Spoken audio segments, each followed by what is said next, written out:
Welcome to Future Talk. Today's program features the Citizens Climate Lobby, or CCL. It's a nonprofit, bipartisan grassroots organization that seeks to influence national policies on climate change and currently has a proposed bill on greenhouse gases being considered by Congress. I have two guests from the CCL. David Kane is Outreach Coordinator for the Silicon Valley North Chapter and spends much of his time lobbying Congress on climate change issues. David worked for over 30 years in energy research and development and co-founded a company that develops environmental pollution accounting software that's used by industrial companies worldwide. He has a PhD in electrical engineering from the University of Washington. Tasha Reddy is the California State Coordinator for the CCL. Tasha has a PhD in ocean and climate sciences from Stanford and an undergraduate degree in environmental engineering from Princeton. She studied climate change in both the Arctic and the Antarctic, has worked on climate issues with both NASA and the National Oceanic and Atmospheric Administration, and she currently lectures on climate science at San Jose State University. And I would like to welcome both of you to the program today. Thanks, Marty. Good to be here. Thank you. We're going to begin our conversation in just a minute, but first we have a short introductory video produced by CCL to explain a bit about their work. So can we see that video, please? The climate is changing. Extreme weather is disrupting livelihoods and food supplies around the world. This is observed. This is documented. This is the scientific community's consensus. The climate is changing. Carbon emissions are driving that change. Emissions come from burning fossil fuels. So if we want to slow or even reverse the change, we must lower our fossil fuel use. By charging a fee on fossil fuels and returning that revenue to households as a dividend, we can do just that, starting a chain of positive effects. Fossil fuels become less desirable. Cleaner sources of energy become more competitive. The dividend creates millions of jobs. Carbon emissions go down, reduced air pollution saves tens of thousands of lives, and climate change is brought under control. We can make this happen, but enacting a carbon fee and dividend isn't in our hands, it's in theirs. How do we sway them? What can we do? We can use our voices to express political will and demand action. We must help our elected leaders work together. It's on us to tell them what we want as a group. Because when voices call out together, their impact multiplies. Government can respond to the will of the people, provided we tell the government what we want. And what we want is a livable world. This is what Citizens Climate Lobby works for: to empower citizens to connect with and influence their members of Congress, to spread the idea that each one of us can address climate change. Bring your voice to citizensclimatelobby.org. Okay, so that's a bit of an introduction about the work of CCL. So Tasha, let me start with you. Just how serious is this carbon dioxide problem? What happens if we just ignore it and don't do anything? Yeah, this problem is very, very serious. And if we let it go unchecked, it could threaten humanity. But that's sort of the gloom and doom, which we don't want to scare people away from talking about this issue by talking doom and gloom. So that's why we're here today to talk about solutions as well as the science of climate change. Now, you're mostly concerned about removing existing carbon dioxide from the atmosphere or just preventing more from being added? Most scientists agree that we need a combination, but you know, the first most important thing is to reduce emissions. And then, yes, there are ways of getting CO2 out of the atmosphere, but right now it's at a great cost. Now, what are the main sources? Is it mostly from automobiles? Is it mostly from other uses of fuel? Who's putting it all out there? Let me just also say, you know, the science on this is settled, and about 97% of climate scientists realize that global warming is happening and that it's human caused. And we know that what it's caused by is caused by the burning of fossil fuels for the most part, such as coal and oil and gas, and that we've been burning a lot of that since the mid-1800s. I think we have a Yeah, we have a couple of slide. slides that illustrate what we're talking about. Can we see that first slide, please? Okay, here it is. Yeah, so this is just showing the amount of coal and gas and oil that we've been burning since the mid-1800s. And you know, for the first 1860 to about 1910, it was mostly just coal, but then gas and oil have been ramping up in recent decades. So we know that this is causing climate change. We know we need to address climate change. And one way of doing this is to make burning of fossil fuels more expensive. And that's what we'll be talking a bit about today, putting a price on pollution. Okay, and I understand that you have a bill pending in Congress to deal with climate change. But before we get to that, we have another slide which illustrates how carbon dioxide traps heat in the atmosphere. So can we take a look at that next slide, please? Yeah, so this is a really simplified view of the greenhouse effect. And the Earth system is very, very complex. And this is sort of just representing a few of the key aspects of how greenhouse gases in the atmosphere cause the climate to warm. So basically, we have incoming radiation from the sun, and it's very short wavelength, and that's shown in yellow. And this, like I was saying, is a much simplified illustration. But basically, that energy from the sun, shortwave radiation, comes into the Earth. Some of it's reflected back out to space, but much of it is absorbed by the Earth.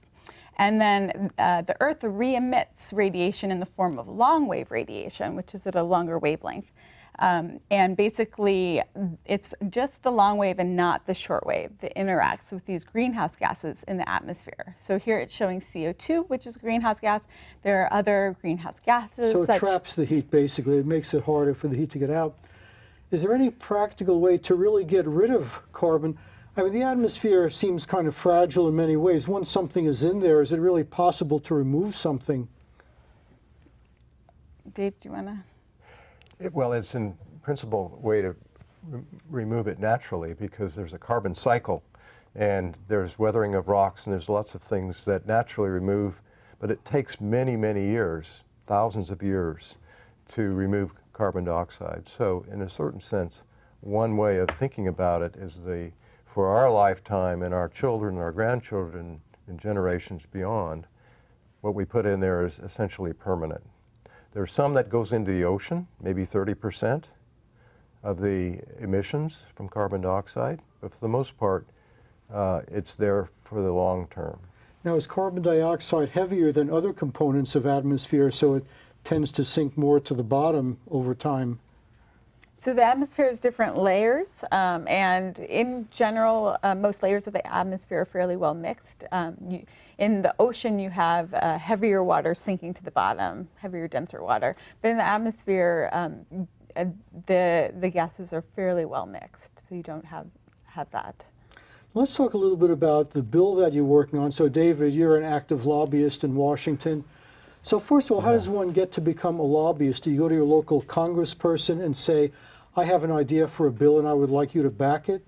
Well, actually, Tasha and I both lobby Congress, and this is a citizen's right to be able to interact with our elected representatives and tell us and exchange and build a relationship. So you can kind of think of this in citizens' climate lobby as the old school lobbying.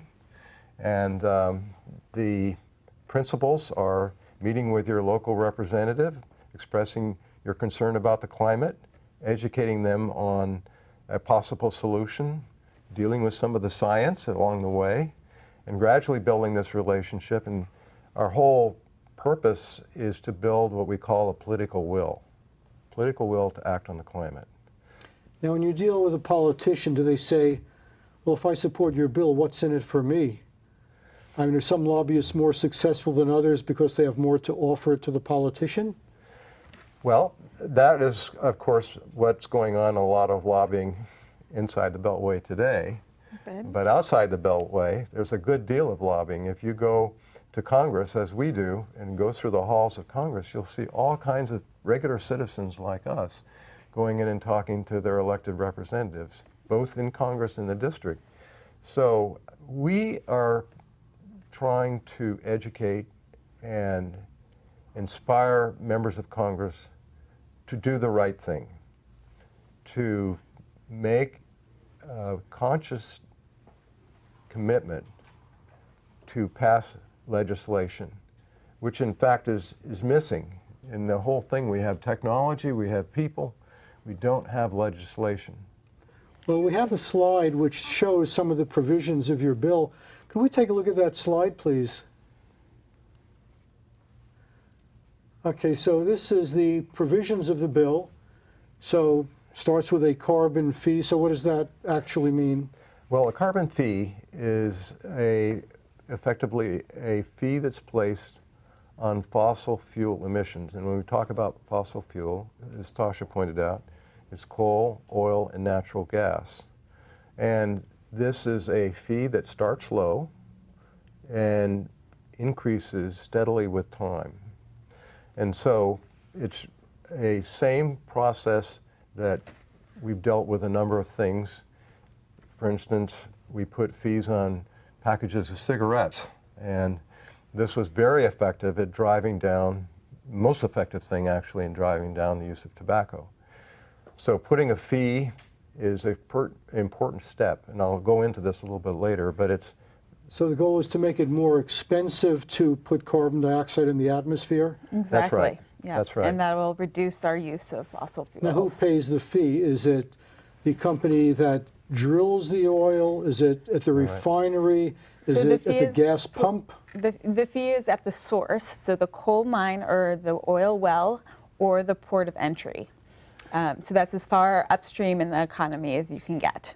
And so what happens when you put a fee on fossil fuel use like that, it makes everything in the economy more expensive because every aspect of the economy is based on the use of fossil fuels.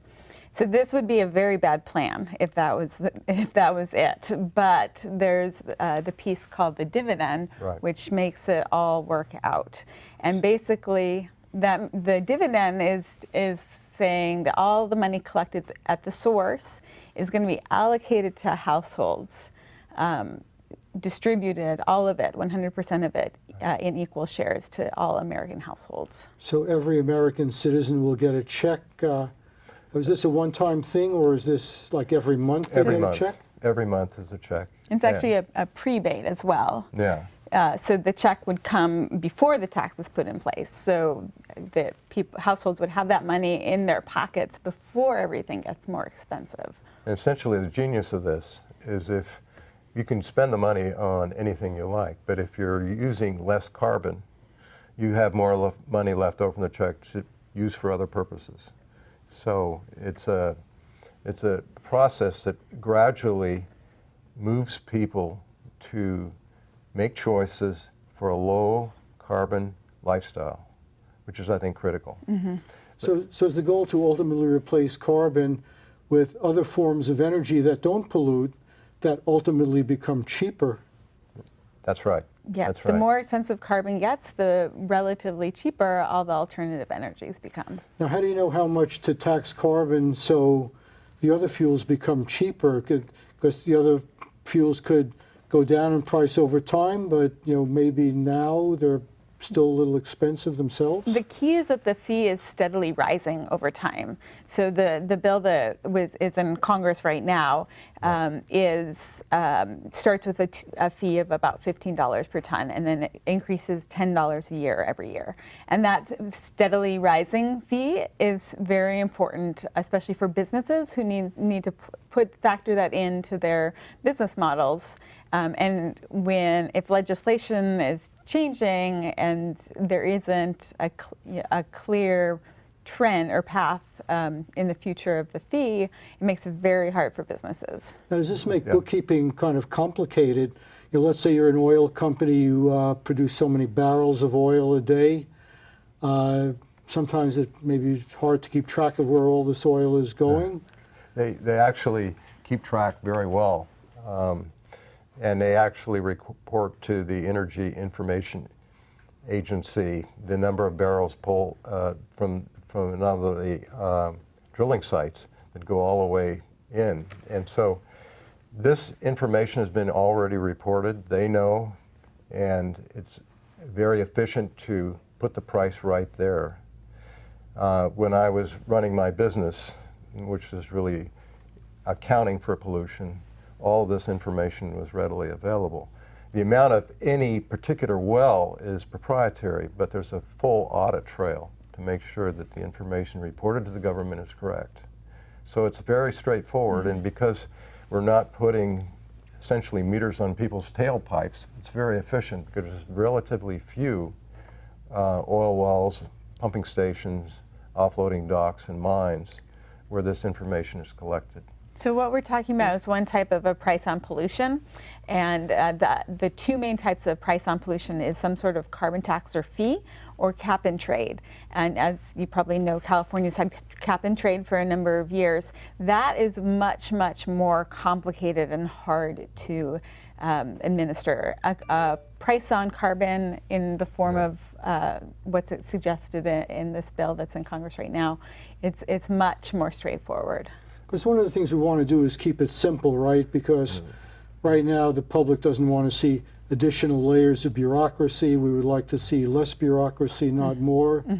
Actually, one of the beauties of this, and one of the reasons I got involved with Citizens Climate Lobby from the beginning, is the plan that they have in place is called Carbon Fee and Dividend. Is a truly elegant solution. It's simple. Most people can understand it, and it's one of the attributes that if you can understand it, regular people can understand it, that we talk to in the community, it is a good chance of passing. Now we have another slide which shows some of the possible benefits of the bill. Yes. Can we see that next slide, please? Okay, so one of the items on there is that it says it creates jobs. Now how does it create jobs exactly? Okay, well, one of the neat things about the dividend is we put a fee on carbon, we put the money right back in the economy. No Growing of resources are really removed from the economy at all. Now what happens is it goes back, as Tasha mentioned, in equal shares. And most of the benefits come to people of middle or lower income. In fact, their financial position stays the same, or they actually come out ahead. What those folks do is they go in and they buy groceries right away, and they spend the money. So it has a mild stimulative effect. The other thing is that this price is a signal to the market. And what happens is a wave of technological innovation for low-cost, carbon-free, clean energy is going to hit the market. And so this will generate a lot of jobs. Over time, we're going to replace refineries with wind turbines and solar panels. The fossil industry is very capital intensive. The new clean energy is very people intensive. Now don't most of the other alternative sources of energy have their own problems? So for example, solar energy, you need a lot of surface area to capture a lot of rays. Wind power, those turbines, winds are not always reliable. They don't always come when you want. They kill birds. I'm not sure what the priority of that. But isn't there some problem with most types of energy?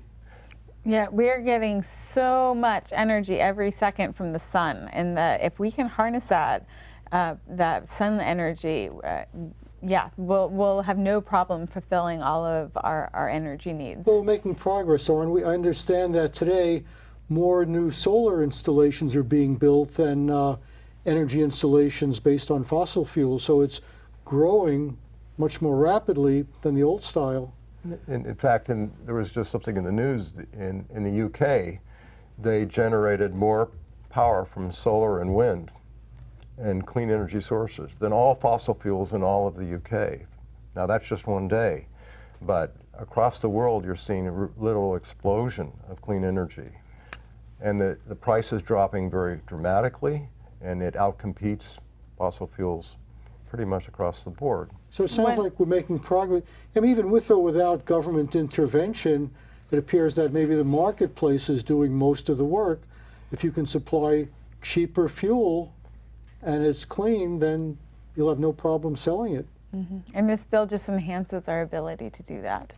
Now, I actually read your entire bill, by the way. It's online. It's about 48 pages long. Yes. Not a real easy read. There are lots of provisions. So I assume you have some sponsors for the bill. When you introduce a bill, it has to be sponsored by somebody, right? That's correct. And so we have now over 50 sponsors in the House of Representatives. That's where it's now pending. And so we're looking to add sponsors from both sides. One of the things is to make this a bipartisan endeavor. We're all signing up for this as a solution. And so it's really gaining traction. Now, it's hard to get a bill through Congress. There's a chance the bill will not become law. If it does not become law, do you say, well, that was a dead end, give up, or do you rewrite the bill and try to make it more acceptable to the people who didn't vote for it before? We are Citizens Climate Lobby, and we've been around for over 10 years, and we're never going to give up. That's right. We're not going to give up. We're on the long way. But to answer that point a little bit better, we improve as we go along. And so this has been a refinement from a basic concept of carbon fee and dividend, and it's really gone through a number of cycles already before it was introduced to Congress, and including meeting with key members of Congress is almost like a focus group. So as we learn and interact on programs like this, interact with communities, interact with members of Congress, it gets better and better. Well, who wrote the bill? Did members of CCL write the bill? Yes, actually, it was conceived by CCL and others, by the way. This is carbon fee and dividend has been around for a little while. And you can almost look at it as the carbon fee and dividend is being written on a napkin.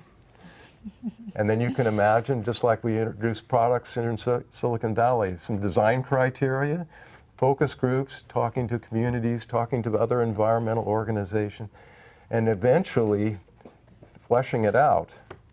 And at one point, we approached last year Congress. The whole point was to make it a bill that the Congress would own. Both sides. I imagine that any bill presented by Congress has to be gone over by lawyers to make sure it's in the proper legal language, no loopholes, no ambiguities, no possibility of misinterpretation. That's exactly what's happening. And one of the things that's happened is that during the formulative stage, we were in control. The Citizens Climate Lobby was in control of that bill. But now that's been introduced, we've given up some of that control. This is now owned by the sponsors. But we gain tremendous relevance because we have a bill in Congress that we like.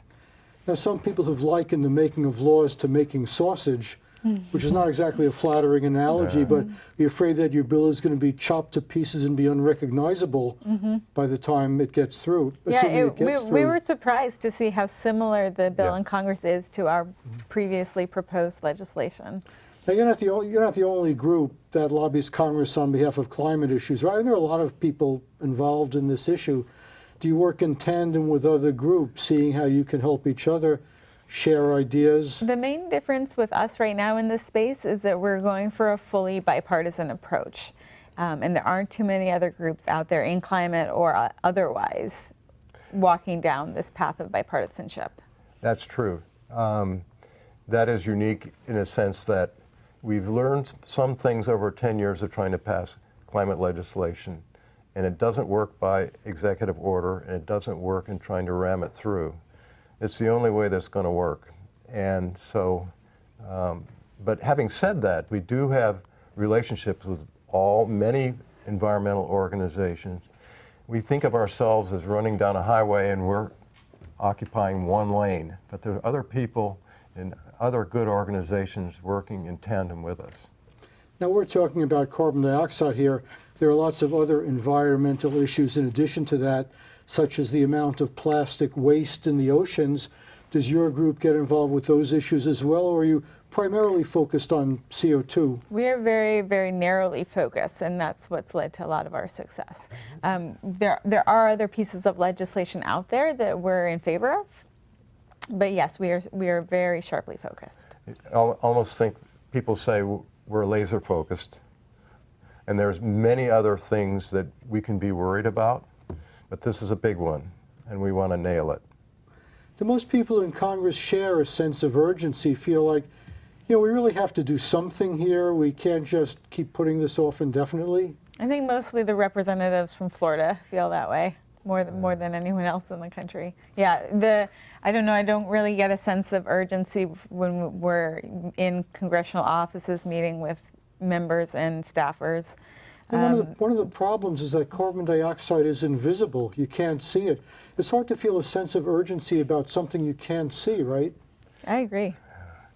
Well, I think that there is a perceptible, palpable shift that's going on. And we've seen this now in the general population. There's a lot more people, maybe because of the severe weather effects that we're seeing across the country.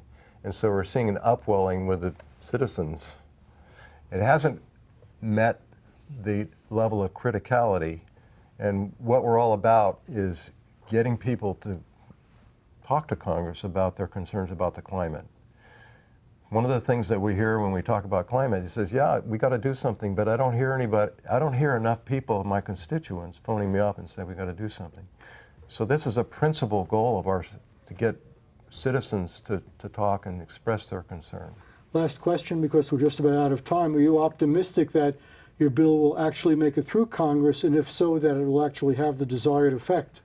Yes, I think when it makes it through, it will have the desired effect. I hope when is sooner rather than later. Okay, sounds good. And on that note, I think we're going to have to wrap the show. I'd like to thank my guests, David and Tasha, Citizens Climate Lobby. Thank you for watching. Visit our website, www.futuretalk.net. For Future Talk, I'm Marty Wasserman, and we'll see you next time.